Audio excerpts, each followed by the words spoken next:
खुश रहिए।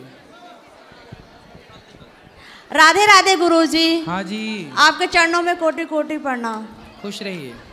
हमारा ये सवाल है कि मेरे पति कहीं दर्शन करने नहीं जाते हैं और हम अकेले जाते हैं अपने माता पिता के साथ, तो हमारे ससुराल वाले कहते हैं तुम्हारा दर्शन पूजा सफल नहीं होगा बिना पति के बिना।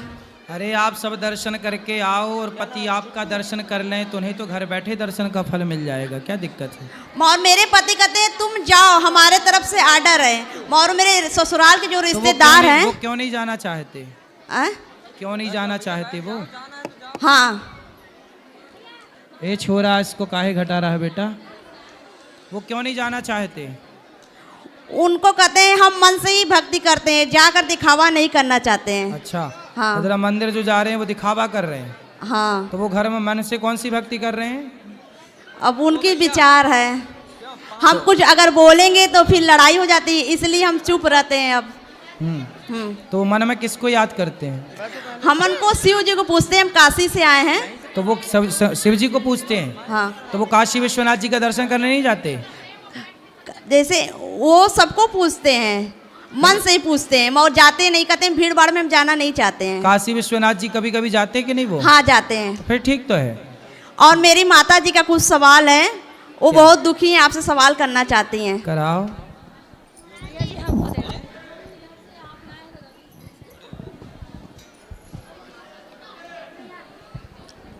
राधे राधे गुरुजी। हाँ जी, आपके चरणों में कोटि कोटि प्रणाम। जी मैया। गुरुजी, हम ये पूछना चाहते हैं कि क्षमा करना गलत है? अगर मान लीजिए मेरे साथ कोई दुर्व्यवहार कर रहा है और मेरे दरवाजे आए तो उसको क्षमा करना गलत बात है?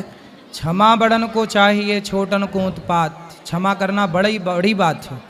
मेरा बेटा इसी वजह से हमसे बहुत दूर चला गया, बहुत परेशान है। क्यों? कहता है कि तुम्हारे दरवाजे जो अपमान किया वो आए तो उसको भगा दो। तो हमारा कभी भी इच्छा नहीं होता कि कोई हमारे दरवाजे आए तो उसको भगा दें। तो बेटा चाहता है कि भगा दें? हाँ, बेटा चाहता है भगा दे, इसीलिए हमसे बहुत दूर हो गया है गुरुजी। कहाँ चला गया बेटा? हम भी काशी से आ रहे हैं, बनारस से। और वो कहाँ चला गया? वो रहता है थोड़ा दूर, बहुत दूर रहता है, 10-15 किलोमीटर दूरी पे। तो वो आपके मिलने नहीं आता आपसे? नहीं गुरुजी, अगर फोन करके पूछ भी लेते हैं हाल चाल तो कहता है तू क्यों पूछी मेरा हाल चाल, मेरा कोई नहीं है, मेरे माँ बाप मर गए। अच्छा। अनबन कहता है। तो हम सोचे कि उसको पैसा नहीं दिए अभी कुछ, इसलिए इतना क्रोधी में रहता है। फिर हम उसको एक जमीन थोड़ा सा था, उसको बेच के 8 लाख रुपया दे दिए उसको। तो पैसा काहे दे दिए? जमीन ही दे देते। तो जमीनें खरीदने के लिए दिए तो वो अपने पत्नी को दे दिया, पत्नी उसकी अपने नाम से जमीन खरीद ली। बढ़िया पत्नी, होशियार है। मगर बहुत नफरत करता है हमसे गुरुजी। पत्नी से तो प्यार करता है। पत्नी से तो प्यार करता है। हाँ, पत्नी के साथ हो तो प्यार करता है, तभी तो है उसके साथ। हाँ तो ठीक है, तो वो रहे अपनी पत्नी के साथ प्यार से। हम पोती को देखने के लिए तरसते हैं। किसको देखने के लिए? पोती के लिए। हाँ, भगवान को देखने के लिए नहीं तरसती हो? बिल्कुल तरसते हैं गुरुजी। बस पोती पोती पोता पोता बस लड्डू गोपाल पा गए, लड्डू गोपाल को देख लेते तो हमें बहुत संतोष हो गया है पहले से। अब ये देखो, ऊपर से कह रही हो, तुम भीतर से तो पोती पोती देखना चाहती हो। नहीं नहीं, ऐसी बात नहीं है गुरुजी। ऐसी ही है। आपके शरण में आके झूठ नहीं बोल रहे हैं गुरुजी। तुम्हारे ध्यान में पोती ही पोती है, पोता ही पोता। मन हटाओ, ये उम्र भगवान के चिंतन की है। अच्छा है कि बेटा दूर चला गया, तो पास में रहता तुम्हारा, उसी बेटे बेटी में मन लगा रहता। छोटा बेटा मेरे साथ रहता, वो मेरा सेवा करता है, पालन पोषण करता है। अभी उसकी शादी नहीं हुई है। हाँ, तो उसकी होगी तो उसके होंगे ढेर सारे पोता पोती, खिलाना।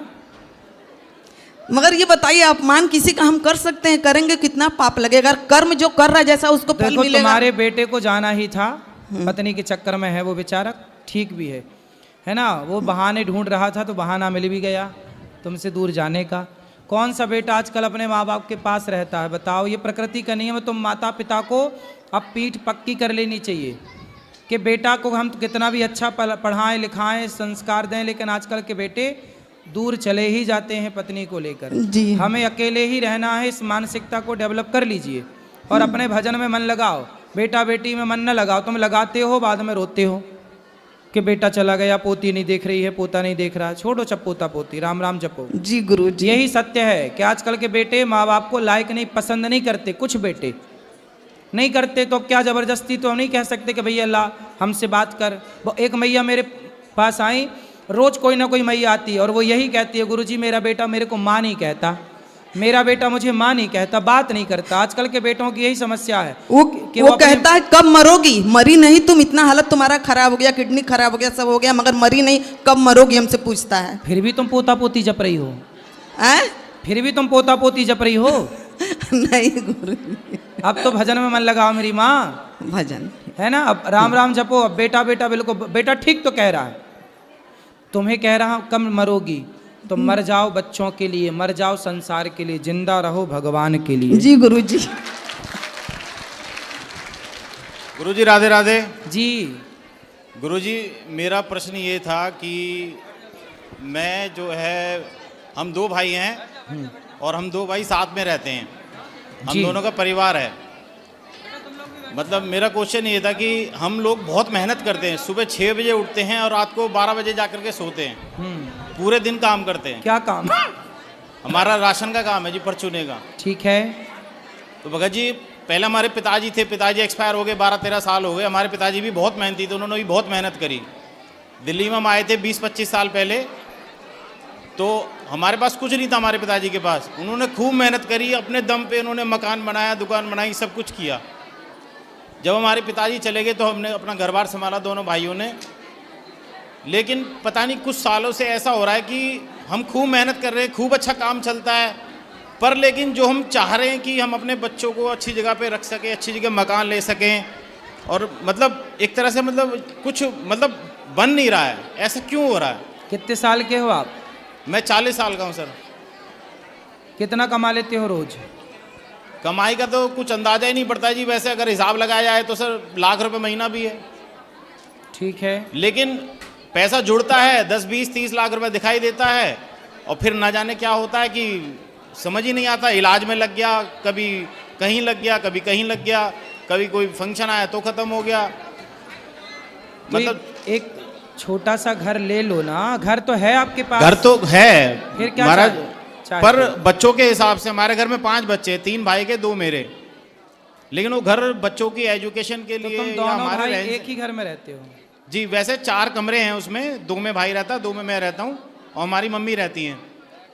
लेकिन वो थोड़ा घर में छोटा पड़ता है, बच्चे 5 हैं, सारे दिन हल्ला करते हैं, पढ़ नहीं पाते, मतलब कंसंट्रेशन खराब होता है उनका। लेकिन हम जितनी वैसे मेहनत कर रहे हैं साथ उसके में हिसाब है ना तो अच्छा है। फिर भी एक घर आप ले लो, थोड़ा थोड़ा ऐसा करो ना, जैसे 30 लाख रुपए जुड़े तो 30 लाख रुपए तुरंत आप 20 लाख रुपए 25 लाख रुपए घर वाले को एडवांस दे दो कोई अच्छा सा देख के, और धीरे धीरे चुकाते रहो। एक आप सोचो कि पहले मैं ये 50 लाख इकट्ठा कर लूँ फिर घर लूँ, तो ऐसा कभी नहीं होता। इकट्ठा पैसा कभी नहीं जुड़ता, धीरे धीरे ही सारे काम होते हैं। लाख रुपए महीने में कमाए तो 20,000 रुपये बचा लिए, 80,000 रुपये जमा कर दिए, दे दिए। धीरे धीरे करने से ही काम होगा। आप सोच रहे हैं कि इकट्ठा पैसा जुड़ जाए, कभी नहीं जुड़ेगा। जी 20, 25, 30 लाख आप जोड़ लेते हैं, ये भी बड़ी बात है। जी 30 लाख रुपए भी नहीं जुड़ता, 30 लाख रुपए बिल्कुल नहीं जुड़ता, लेकिन थोड़े थोड़े करके आप करोड़ों जमा कर सकते हो। लेकिन इकट्ठे के चक्कर में रहोगे तो बिल्कुल ना होगा। आप थोड़ा बैंक से लोन ले सकते हैं, एक अच्छा घर देख लो, थोड़ा आप जमा कर दो और बात कर लो कि भाई हम 1 साल के अंदर पैसा देंगे, 2 साल के अंदर पैसा देंगे। थोड़ा बैंक से सपोर्ट ले लो, थोड़ा आप लोग मेहनत और कर लो, ऐसे करके काम होता है। जी है नहीं, ना? मन में कभी ऐसा विचार आता है कि इतनी मेहनत करने के बावजूद भी जैसे कुछ बन नहीं पा रहा है, कितने कि हमारे रुपया घर का में घर कोई लेना दोष है? है। आपका बजट कितने रुपए का घर लेने के लायक है? कितना बड़ा घर लेना, कितने का? मतलब जहाँ हम रहते हैं उसके आसपास की लोकेशन में सर 50-60 लाख में कम से कम हम दोनों भाइयों का कुछ मुश्किल 50 सा है। लाख रुपए का घर चाहते हो? जी तो 50 लाख का घर 2 चाहते हो, एक आपके लिए आपके भाई के लिए? जी जी जी 50-50 लाख के 2, जी मतलब 1 करोड़ का बजट है। जी जी तो आप कर सकते हो ना, थोड़ा थोड़ा करके। 1 करोड़ 1 साल में चुकाना, 2 साल में चुकाना, थोड़ा लोन ले लो, थोड़ा ऐसे ही करना पड़ता है। घर वर बनाने के लिए थोड़ा लोन लेना अच्छा होता है, ठीक है। और दोनों भाई मेहनत करो और दोनों करो। 1 करोड़ रुपया आप जब 30 लाख रुपए, जब 1 लाख रुपया आप महीने का कमाते हो तो बहुत आसान है आपके लिए। खर्चे भी उसी हिसाब से है ना भगत जी, खर्चे बहुत ज्यादा हमारे घर में, कम बीमारी करो। के, बच्चों की पढ़ाइयों में। बीमारी का खर्चा बचाने के लिए योग करो, अच्छा खाओ, बाजार की चीज़ें मत खाओ। खान पान बिगड़ने से बीमारी बिगड़ आती है। अच्छा खाओ, हेल्दी चीज़ें खाओ, थोड़ा योग करो, पार्कों में थोड़ा टहलो, बच्चों को टहलाओ, है ना, और पैसे बचाओ, आप ही बचाएंगे। अच्छा, एक भगत जी एक सवाल और था कि जैसे कई बार समय नहीं मिल पाता है तो हम थोड़ा पूजा पाठ करने में जैसे लेट हो जाते हैं, तो ऐसा कहते हैं कि 12 बजे के बाद पूजा नहीं करनी चाहिए दोपहर में। इसलिए तो तुम्हारा घर भी लेट बन रहा है, तुम अच्छा। भगवान की लेट पूजा करते हो, भगवान के लिए समय नहीं है। ऐसा हमेशा नहीं होता, कभी महीने में 2-4 बार ऐसा हो कितने जाता भी व्यस्तता हो, पर उस व्यस्तता में आदमी पानी पीता है कि नहीं? है। जी व्यस्तता में पेट भरता है कि नहीं? जी। फिर जब पानी पीने के लिए समय है, भोजन करने के लिए समय है, तो जिस ईश्वर ने ये जीवन दिया है उसका धन्यवाद देने के लिए समय क्यों नहीं है? हम ये नहीं कहते कि बैठ के तुम आधा घंटा पूजा करो, चलते फिरते हर समय ईश्वर को याद करते रहो। हे प्रभु आपका धन्यवाद, हे प्रभु आपका धन्यवाद। हर समय भगवान को थैंक यू करो कि आपने जीवन दिया, सब कुछ दिया। भगवान को याद करना ही भक्ति है। करो, अपने आप सब काम होंगे। जय श्री राधे। राधे राधे गुरुजी, जी आपके चरणों में मेरा कोटि कोटि प्रणाम। बताओ, खुश आपकी रहो। कथा सुनने से गुरुजी, मेरे हस्बैंड 17-18 साल से बहुत शराब पीते थे। ये हैं, इधर खड़े हैं। तो कथा सुनने बहुत से ज़्यादा पीते थे, बहुत ज़्यादा, हर वक्त पी के सुबह शाम काम धंधा सब छोड़ के, 3-3 बच्चे थे, बहुत परेशान करते थे। लेकिन अब नवंबर में हम आए थे यहाँ, आप नहीं थे, ग्वालियर चले गए थे, तभी से छोड़ दिए हैं, बिल्कुल कुछ भी नहीं खाते पीते हैं, एकदम छोड़ दिए। आपको बहुत बहुत धन्यवाद। खुश रहिए। राधे राधे गुरुजी, हाँ जी, आपके चरणों में कोटि कोटि प्रणाम। मैं आपको कुछ बताना चाहती हूँ और कुछ जानना भी चाहती हूँ। बताओ। मेरी दूसरी शादी हुई है अपने पति के साथ। मेरा बड़ा बेटा है जो मेरी एक भी बात नहीं मानता। मेरी बड़ी बेटी भी थी जिसकी शादी हो गई है, वो भी पहले इस बात नहीं मानती थी। अब हम लोग वृंदावन आते हैं, बरसाने जाते हैं, तो वो घर पे रुक जाता है, तो मांस मंद्रा भी खाता है, तो वो ड्रिंक बेटा भी जो कर है लेता है। आपका बेटा? जी, वो मतलब मेरी उनकी पहली वाली पत्नी का बेटा था। और वो एक भी बात नहीं मानता, जो उसके मन में होता है वो वही करता है। तो ऐसा क्यों पूछा नहीं उससे कि ऐसा क्यों? वो कुछ बताता ही नहीं। तो वो आपको स्वीकार करता है माँ के रूप में? हाँ, मुझे माँ भी बोलता है। ठीक है, ठीक है। तो आपको दूसरी शादी करने की क्यों ज़रूरत पड़ी? मैंने शादी नहीं की, मेरे पति की दूसरी शादी हुई है, मैं उनकी दूसरी पत्नी हूँ। आपकी पहली ही है? मेरे पति की पहले शादी हो चुकी थी। ठीक है। मैं उनकी दूसरी पत्नी हूँ। तो आपके पति जो, आपका तो विवाह एक ही बार हुआ कि 2 बार हुए? जी, मेरा एक ही बार हुआ। एक ही बार हुआ। आपके पति का विवाह 2 बार हुआ? जी। अच्छा, तो उनकी पहली पत्नी को क्या हो गया था? वो मतलब ख़त्म हो गई थी पहले। ठीक है। तो जब आपका विवाह हुआ तब आपको बताया गया था कि इसका पहले विवाह हो चुका है, 2 बच्चे हैं? जी। ठीक है। तो आपने अपनी राजी मर्जी से किया ब्याह? जी। ठीक है। अब क्या दिक्कत जा रही है? बच्चा नहीं सुनता? जी, वो एक भी बात ही नहीं मानता है। वो हर वक्त मतलब झूठ भी बोलेगा और जो उसके मन में होता है वो वही करता है। आपके अपने बच्चे हुए? जी, मेरा एक बेटा है छोटा। वो मानता है? वो अभी छोटा है पर बात समझता है, मतलब थोड़ी थोड़ी। ठीक, उसको ले आना मेरे पास, बड़े वाले को लाए हो? वो आया है पर अभी मतलब बात करने के लिए नहीं आया। ले आते तो हम बात करते, उससे पूछते उसके मन में क्या चल रहा है। वो यहीं ना होता, रात ना होती तो दिन का कोई महत्व ना होता, कांटे ना होते तो गुलाब का कोई महत्व ना होता। तो विचार पाप के भी भगवान ने ही बनाए हैं, ऐसा पाप मान जो है, पाप और पुण्य 2 रास्ते हैं। ईश्वर ने आपको अक्ल दी है, आपको पता है कि क्या सही है क्या गलत है। जब रास्ते 2 हैं और आपको अक्ल भी है, तो पाप के रास्ते चलना ही क्यों है? पुण्य के रास्ते चलो। पाप के रास्ते चलने के लिए भगवान हाथ पकड़ के तो नहीं चला रहे कि नहीं तुम्हें पाप में चलना ही पड़ेगा। वो ठीक है गुरुजी। वही ठीक है।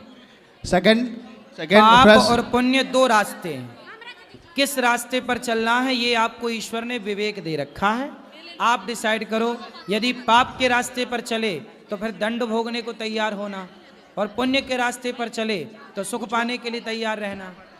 ओके, बस छोटा सा दूसरा प्रश्न है गुरुजी कि जैसे आप एक आदर्श हैं एक बड़े तबके के लिए, और बहुत फॉलोअर्स हैं, ऊपर से आपको मानने वाले बहुत हैं।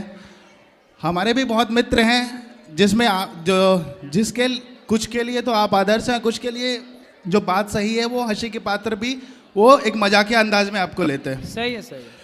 तो ये इन्फॉर्मेशन आपके पास भी आता ही होगा, आपको पता होगा। आपके जीवन में इस चीज़ का असर पड़ता है या फिर आप कैसे हैंडल करते हैं इस बात को? क्योंकि नकारात्मकता तो हर जगह है। नहीं, नकारात्मकता हमारे पास नहीं आती, क्योंकि हम नकारात्मकता को आने ही नहीं देते। आप अपने दोस्तों से पूछना कि उनकी उम्र क्या है। मेरी उम्र बताना उन लोगों को। मेरी उम्र है 34 साल रनिंग, 34 ईयर रनिंग चल रही है। 34 साल की उम्र में 290 वृद्ध माताएं गौरी गोपाल में रहती हैं। मैं देख के आया हूँ गुरुजी। 150 बच्चे पढ़ते हैं निःशुल्क। 150 बच्चों का पढ़ाना लिखाना सब निःशुल्क। 30,000 लोग भोजन करते हैं। यदि इसके बाद भी वो हंसना ही पसंद करते हैं तो उन्हें कौन रोक सकता है? जी जी। तो हंसें। यदि हम किसी को हंसाने के काम आ रहे हैं ये भी तो अच्छी बात है। बस हम किसी के आंखों के आंसू की वजह ना बने, होठों की मुस्कान की वजह बन रहे हैं तो क्या बुराई है? बहुत बड़ी बात है गुरुजी, मैंने सब देखा है और अपना सेवा भाव भी यहाँ पे प्रकट किया जितना हो सका मेरे से। बहुत बहुत धन्यवाद। बिल्कुल, खुश रहिए।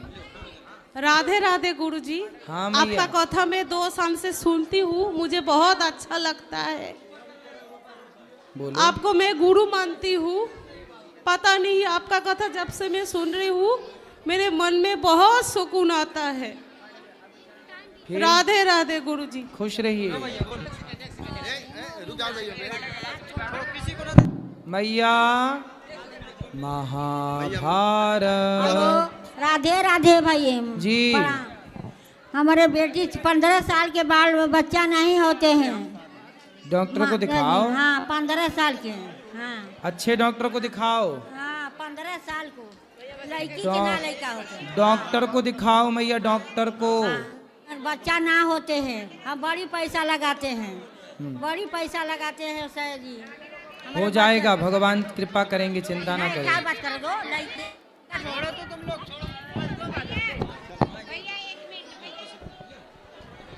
राधे राधे गुरुजी। जी। गुरुजी मेरा आपसे ये प्रश्न है कि मैं भगवान को बहुत मानती हूँ और मतलब रात में बिना भजन किए नहीं सोती हूँ। फिर भी मैं रात में जल्दी नींद नहीं आता है, बहुत बुरे बुरे सपने आते हैं, भूत प्रेत ये सब। तो क्या करें इसके तो लिए? भूत प्रेत से आपकी दोस्ती होगी? नहीं नहीं गुरुजी, दोस्ती नहीं है। मतलब बहुत ज़्यादा भूत, रात में डर डर के उठ भी जाती हूँ। कैसे भूत आते हैं? जैसे लगता है कि कोई पकड़ने आ रहा है, उठा रहा है सपने में, बहुत ज़्यादा। फिर तो आप, सो नहीं पाती हूँ डर से। अकेले बाथरूम जाने में भी डर लगता है। तो आप ना भगवान का नाम लेके सोया करो। राधे राधे जपती हूँ, आधा घंटा जब सोती हूँ गुरुजी, फिर भी इतना डर लगता है। भगवान का चिंतन किया करो।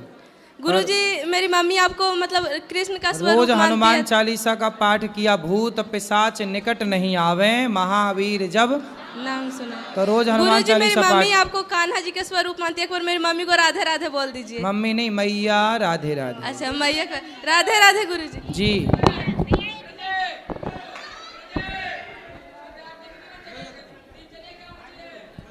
सवेरे जल्दी जागो, जल्दी से जा करके नहाओ और पढ़ने बैठो, स्कूल जाके आओ। और ज़्यादा से ज़्यादा अपना जब तक होमवर्क पूरा ना हो जाए तब तक खेलने कूदने में मन ना लगाओ। 8 घंटा पढ़ो, 8 घंटा खेलो, 8 घंटा सो, ऐसी दिनचर्या। नमो नारायण गुरुजी। जी। मैं मुंबई से आई हूँ, मनीषा कुमारी।